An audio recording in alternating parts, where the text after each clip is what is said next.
Yeah, what's up you guys? This is Godson, and today I'm going to be doing a top 5 weapons video for you, showing you what types of weapons I like to use on my defense and which are my favorite.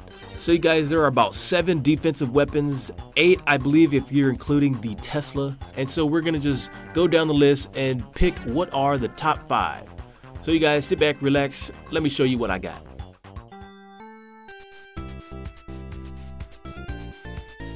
Coming in at number 5, it's the Archer Tower. Now, although the Archer Tower does not have as many hit points as the cannon, which is probably better at stopping wall breakers, the Archer Tower, what I like the most about it, has such a bigger radius to stop troops from getting your 50%. In fact, by putting Archer Towers near the edges of your walls, you'll be able to stop attackers cold from getting that 50% wins. And also, Archer Towers are really good at doing damage against golems and heroes. They also shoot air and ground units, which makes them one of my top favorite picks on the list.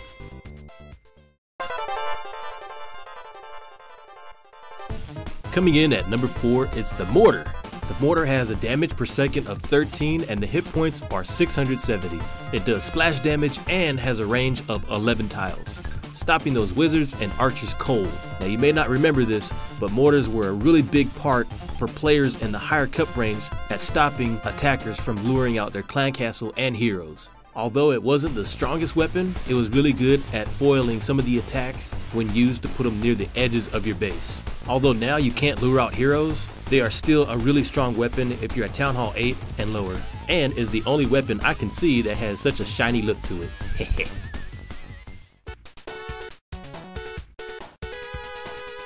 Coming in at number 3 is the Wizard Tower. It has 48 damage per second and has hit points of 880. Now I must say the Wizard Tower by far is my favorite weapon. At Town Hall 8, it is the strongest weapon that you can have, as it takes out waves and waves of enemies that are trying to get to your Town Hall. Upgrading it to as high as level 7 can even start one-shotting some of the enemies, and are really good against troops that flood your base like witches. There isn't really a right or wrong place to put your Wizard Towers. However, by putting them closer to your Town Hall, they should be more effective. Supercell did mention they initially wanted to put 3 wizards on top of 1 tower, however, they changed that and now only 1 remains. But if you ask me, he's doing pretty good on his own.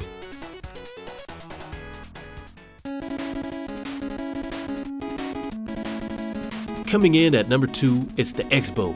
The X-Bow is unlocked at Town Hall 9 and as a max level it costs 80,000 elixir to fill it up. It does 80 damage per second and has 2800 hit points, making it the hardest weapon to take down on defense. Now the X-Bow is by far one of the most unique weapons and acts something like a turret. In fact, it's so cool, the Archer Queen decided to carry one as well. Although it is weak against troops like golems and dragons, it's pretty good at taking out troops like barbs and archers.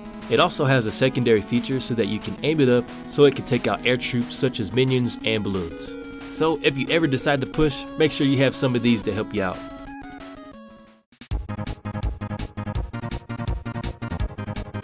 Coming in at number 1, you guessed it, it's the Inferno Tower.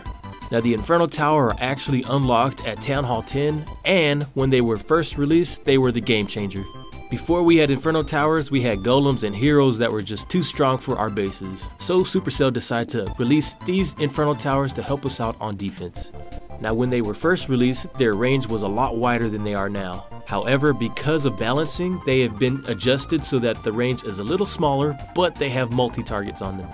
They do a damage per second of 42, they can target 5 enemies, and it takes 700 Dark Elixir to fill them up. And they have pretty good hit points at level 3 for 2200. With the Inferno Towers coming in as the number 1 weapon, make sure you put them closer to your Town Hall so that they're harder to get to. Because of the balance changes, most players are setting them to multi, however I like to choose both, having 1 single and 1 multi. With the amount of resources it takes to power up this thing, you can be sure it'll defend your base really well. So you guys, this is my top 5 weapons list. Let me know what you think, make sure you comment down there what your top 5 are, and I will see you next time. Godson out.